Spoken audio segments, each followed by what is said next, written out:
What's up guys, Dustin right here on how we're gonna get to 100%. So today I want to talk to you guys about the housing market. What's going on? Is it gonna crash soon? Should I wait to buy a house? Should I buy a house now? I want to touch on everything that's been available to me as far as an update so you guys can make that decision on your own. So before we get into the video, if you guys could please subscribe to my channel if you're new, and please smash the like button if you have not already done so yet, so the YouTube algorithm can put me in front of new people and I can get them to 100%. So without further ado, let's get right in to the video. I'll make a brand new start of it.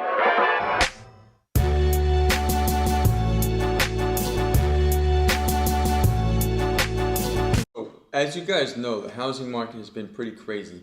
And what we're hearing is we're now hitting the point of where it's what we call a ridiculous stage as far as home prices go. And statistics say that the housing market is crazier now than it was back in 2006.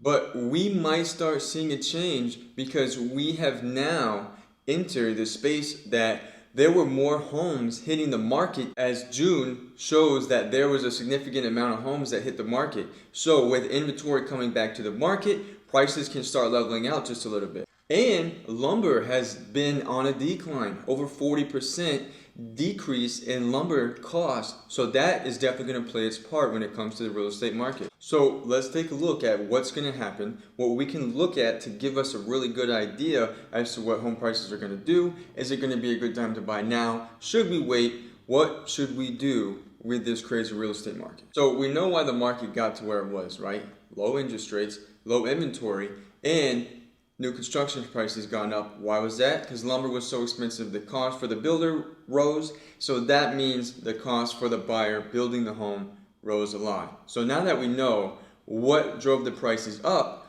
we have to take a look at what's going to bring the prices back down. So the real estate market today, where are we at? So we know that home prices are up 5.5% in June year over year, and in May they're up 10.9%. So we can see more homes coming to the market. What's that mean? Prices will start leveling out as more homes come to the market, giving the buyer more options to pick from and not making it such a seller's market. And even though that is an improvement, home prices are still up about 12.7% compared to last year. And on a national level, inventory is still down 43.1%. Now that's on a national level. So we're still dealing with a seller's market based on that scenario, but we're seeing a little bit of improvement. Homes are still selling relatively quickly on a national level. They're selling in just over 30 days compared to the 72 days where it was last year. So we're still seeing homes selling a lot quicker than we did before. And home prices are still up. What CNN has to say is that the real estate market is still on fire and the feds just keep pouring gasoline on top of it. Reason being, the Federal Reserve has still continued to support low interest rates, keeping the market at the steady incline that it's going. So how are the prices going to go down? Dustin, I don't know what to do. Is the market going to drop? Are we going to hit a bubble? Is it going to crash? So the National Association of Realtors has stated that home sales has risen, pending home sales has risen 8% in May compared to April. So that means more homes are being sold, more homes are going under contract. What's that mean? That more buyers are able to find homes, which is a good thing. And also another statistic says that the second half of the year is going to start presenting itself with a lot more inventory based on what we're finding. You know, if we have the same increase as far as pending sales and active listings hitting the market, that should level out prices later on in the year. Also, mortgage applications. We have to take a look at mortgage applications because that'll give us a good idea as to what the market is going to do in the future. And if we have a significant decrease in mortgage applications, that means the first-time home buyers are getting pushed out of the market based on the financing part of the world, which there's a lot of people wanting to buy a home after they graduate college, whatever the case may be. So if there's less and less and less mortgage applications, which is what we're seeing, then that's going to affect the market when the inventory starts coming in. The pool of buyers is going to start being taken out because there's less mortgage applications, typically your first-time home buyer, but many others that do apply for mortgages to buy a home. So what that means is, well, that doesn't mean the prices are going to drop. Well, if we keep trending this way, something has to go. Because if we're at our peak now in the real estate market, something has to give. Whether it be interest rates, whether it be some other significant thing in the world that changes the real estate market, there's a lot of things that can happen to change the real estate market and make it go down,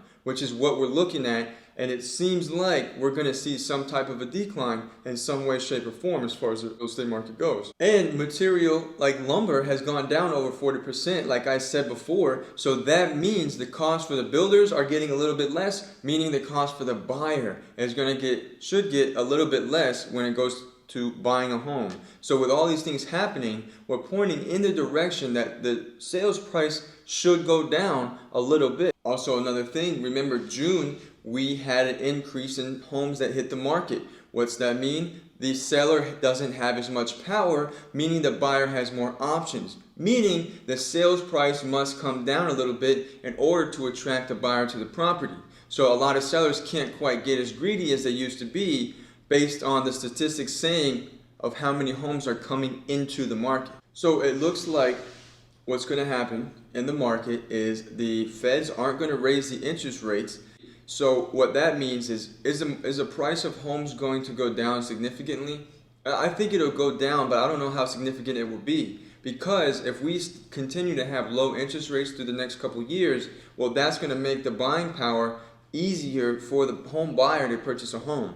Now, with the other things affecting, I do believe that there's going to be an adjustment in price. Not quite a dip, but getting back to a little bit of normality when it comes to the real estate market being the buyer and seller. Because what we're dealing with now is the seller has full control of what almost they want for the house. I mean, you can't charge $1 million for a $500,000 house, but you can sure charge about $570,000 to $600,000 and more than likely get that number. So that's what we kind of have to look at to see what's going to happen in this market. Fannie Mae and Freddie Mac are saying that home prices are still going to rise 8% in 2021, up from the previous forecasted 4.2%, before decelerating to 2.9% annualized in 2022. So those are what the big heads are saying as far as the mortgage world goes. So to answer the big question, is the housing market going to crash? It's very tough to say that the home market is going to crash based on what the facts have been provided to us. So I don't think the market's going to crash by any means unless it takes some significant event, right, for the market to really just tank. Like the first crash before, there was people that were over leveraging their homes that couldn't really afford the home. So what happened when the market tanked, a lot of people lost out on money because the money just wasn't there. But being that the rules and regulations for getting qualified for a mortgage have been so strict, I don't see that happening at all. So the only really big thing I can see being in real estate as long as I have been is the interest rates, right? The interest rate's going to rise. It's going to bring the prices down because the pool of buyers is going to be even a little more tightened than it is. So with more inventory coming to the market, that's going to affect prices as well. Between those two factors, I do believe we're going to see some type of decline. But we may have to wait some time because, like I said, the feds don't plan on doing anything as far as raising the interest rates anytime soon. So you have to make this decision.